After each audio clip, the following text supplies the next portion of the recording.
Okay, this session is going to be looking at some basic editing tools, and specifically the noise gate and the cutting and fade tool to start cleaning up your mixes.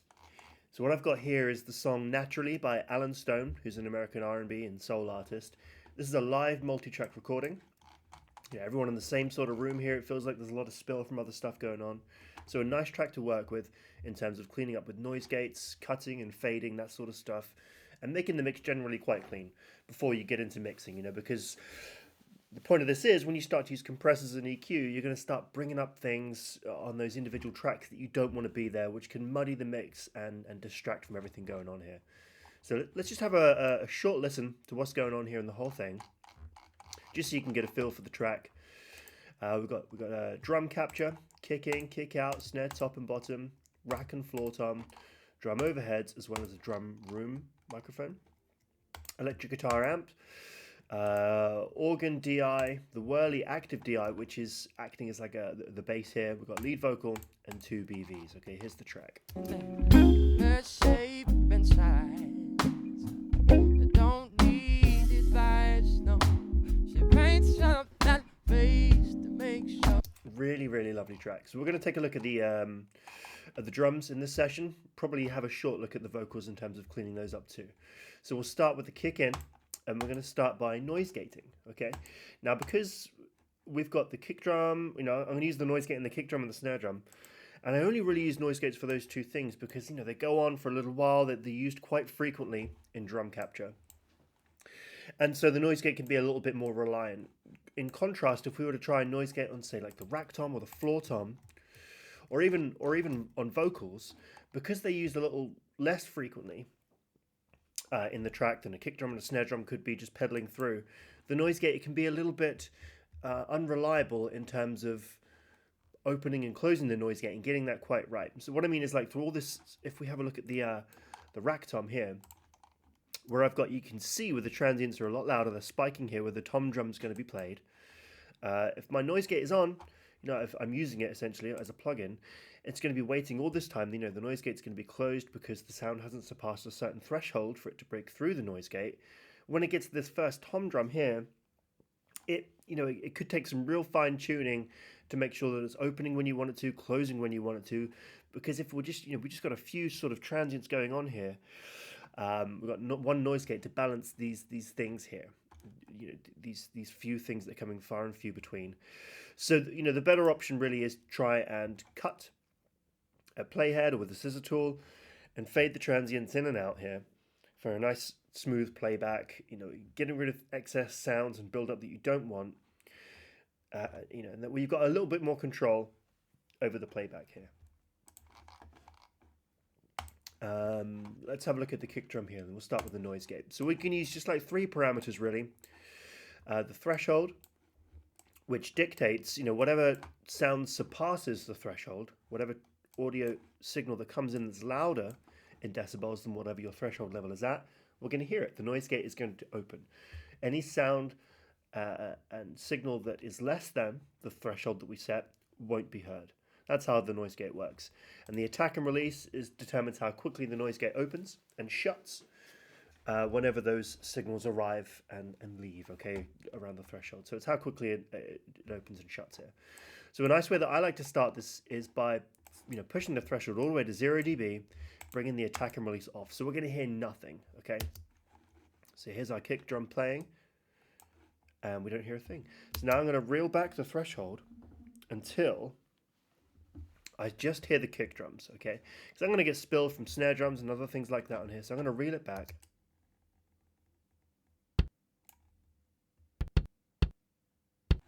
Cool, you can see there that these other smaller transients are most likely going to be like snare drums, hi-hats, any other sort of spill that we don't want in there. So we're just hearing our kick drum now.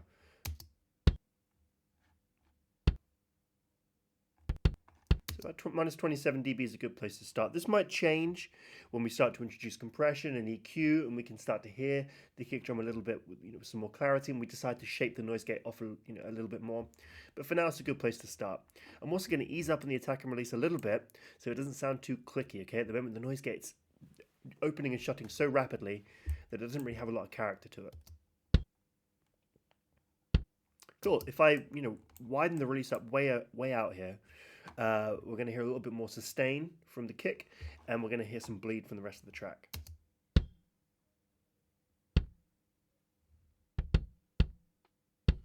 And you hear that? Just some vocals creeping in there. Got a bit more woofiness on the kick drum.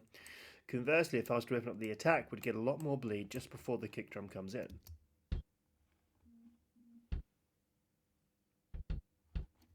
Which takes away the attack of the kick drum completely there. Okay, I like, because we've got the kick in and the kick out. The kick in microphone here is way up against the batter head on the inside of the kick drum. So we want like a lot of presence, a lot of attack, a lot of clickiness coming in here.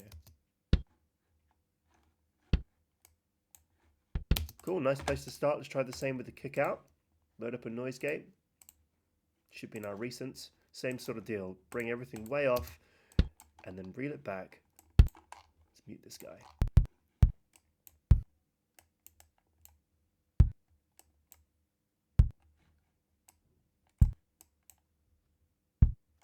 Okay. Yeah, so we've got the kick out. That's generally a lot woofier, warmer sounding, as we're against the resonant head rather than on the inside of the beater. There's a lot of punch and click. A little bit more woofy on the outside. So those two can complement each other really nicely. So you've got the snare top here on the batter head.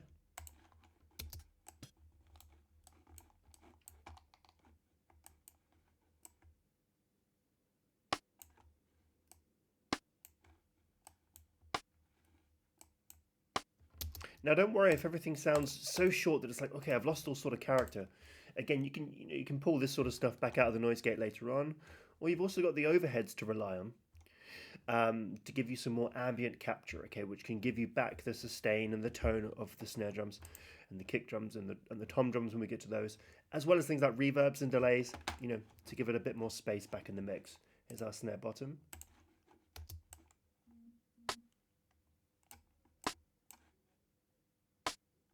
The default attack and release is sitting quite nicely with this actually, so I'm going to leave that as is. There you go, there's the snap of the snare drum, the snare wire underneath it all. So here's our kick drum and snare drum together. So on the overhead track, if I blend this in,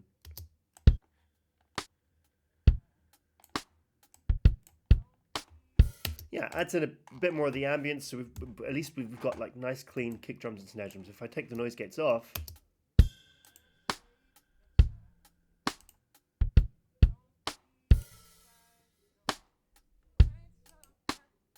minimal difference at the moment because we've not used any compression or EQ to really sort of like fine tune the playback of those things, but there is a difference there. Okay, we've got a little less bleed going on, much less bleed actually, which the more we compress and EQ our track, it's really going to build up here. Okay, so moving on to the tom drums, okay, or anything else that doesn't really require a noise gate but requires cleaning up. The best thing to do, really a good approach, is to use the cut tool and the fade tool. So you can use the scissors tool right here just to chop away, or you can use a nice keyboard shortcut which I find a little quicker, which is Command T. Now you want to use this to chop up the audio when you want to take out spill and whatnot that you don't want on the track. So let's take a look at our rack tom. It looks like this first, the largest transient right here is the one, something we want to keep here. So let's just have a bit of a playback and see what's going on. Okay, so some spill, kick drum, snare drum and whatnot. Okay, there's our tom drum. And we can probably guess that as we go through, these larger spikes here are going to be our tom drums. So scan through, and we're going to chop out everything either side of it. So let's scroll across here. I'm going to use Command T to cut the playhead. And I'm pretty confident that everything this side of it is just garbage I don't need. Okay, a lot of spill that when I start to compress and EQ is going to bring up some rattling on the tom drum, which can just add a lot of noise. Okay, so I'm going to get rid of that with Command X. I'm going to look at the other end of the transient where the tom drum fades away. I'm going to cut it here as well. I'm going to shift this over for just a minute. So now I've got just this tom drum. Now obviously there's a lot of ringing out. It's nicely tuned, but as it continues to roll out, you know, we've got some cymbals and other things going on here, and I kind of want this to fade out. So I'm going to bring this over a little bit, and I'm going to hold, you know, I've got my primary tool and my secondary tool, my tertiary tool. I'm going to go to fade tool, and when I hold command on the keyboard, I get this new symbol up, which is my fade. So I'm going to click and drag outwards. Now you can see I've got a fade line, right? So let's hear it now. And it fades away quite nicely. I might even sometimes I prefer quite a short tom, and again let the let some reverb or the overheads of the tom drum really take care of any extra sort of resonance and character that I want.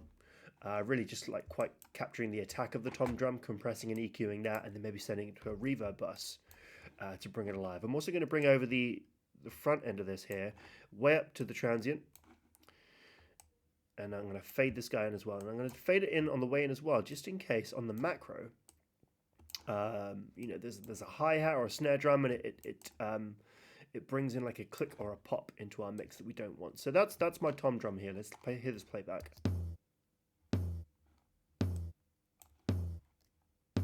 Cool. And again, later on I might want to sort of draw this out a little bit if I want a bit more of that tom flavor, but basically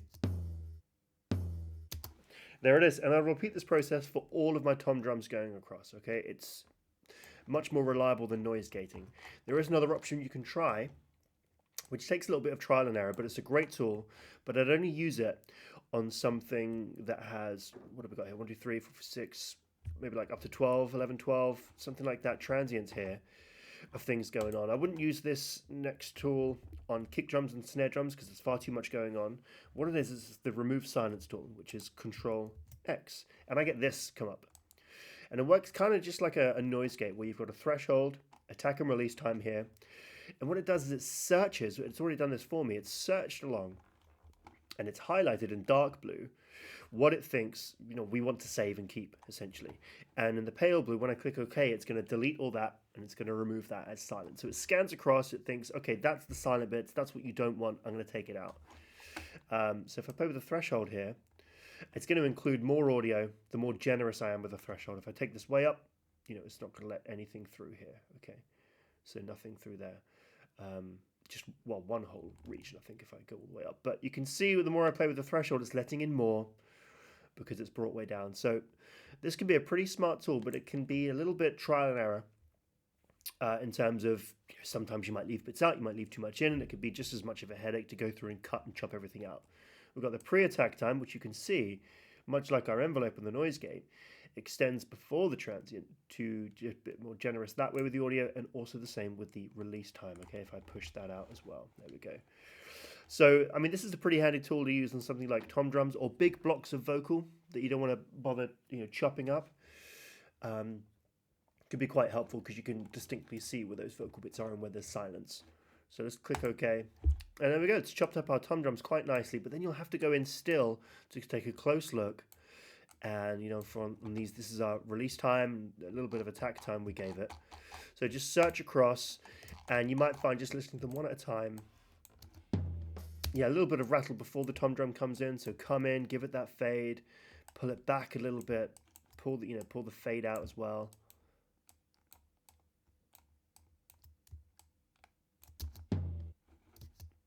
Pull it out just a little bit more if you desire.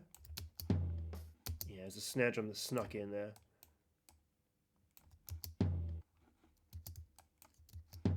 There we go. And you just have to go through and clean each of those up. You might find as well that something that's snuck in that isn't a tom drum. That sounds like a floor tom roll, actually. Or, though it doesn't show up in the floor tom, it could be another tom that wasn't mic'd, perhaps. But it may be worth keeping that and playing with it anyway. And you can do this sort of like cutting and fade tool on everything else, like our vocals. Now, I think this was a live multi-track session, so there's going to be a lot of spin on the vocals, as you can see, but there's going to be some stuff in here that you're going to want to cut out on your own vocal session. Even if you've recorded with headphones, you might have some headphone spill, or, you know, there's some page turning going on with lyrics for the vocalist, or door opens and closes. Just search along, be cautious of that. World is sick away. Don't let up disrespect coffee. Don't let up. Okay, on this vocal track, there's obviously a lot going on in terms of vocal performance and delivery. So there's a lot of vocal in the mix. I think this probably looks like it drops out. We've got some kick and snares. So this could be a good area to look at. Yeah, okay. Beautiful naturally. Okay, a nice instrumental section. So we'll bring this back. And again, Command T to chop where you don't want that sort of stuff. Drag it over. Make sure we do a fade out. Naturally. Good, cool. So that takes itself away. And then we listen back. Where the vocal comes back in. So I can bring this guy over. Or I can just find where the vocal starts, drop in a Command T, Command X to get rid of what you don't want, and then fade in to where that vocal starts. We can get down on the macro here to make sure that we're being quite specific. Okay, nice, cool. You might want a bit more attack on that if you desire. Or chop some of that bit out. So again, that same sort of approach to going through and taking out unwanted sounds and noise that's just going to become quite a horrible thing to hear in your mix. It's going to build up. Then we'll use compression and EQ and whatnot. Cool. So noise gates on the kick drums and the snare drums. Remove silence tool for those things that have fewer transients that you can get a bit more of a grip on with that tool, or cutting and fading on the bookends of your track as well, and anything that you don't want on that particular track. Okay, that's pretty much it. But just so you can see, if I use the remove silence tool on something like a kick drum to make things easier, you're going to have like far too many transients to look at here. 295 regions. It's just going to be a hard row to hoe if you sit here and try to guess the threshold of when the kick drums only appear. It's better just to noise gate those things. Have a smart noise gate take care of that sort of thing for you, okay? Yeah. All right, cool. That's first session. Next one, I'll take a look at some EQ and compression on the drums.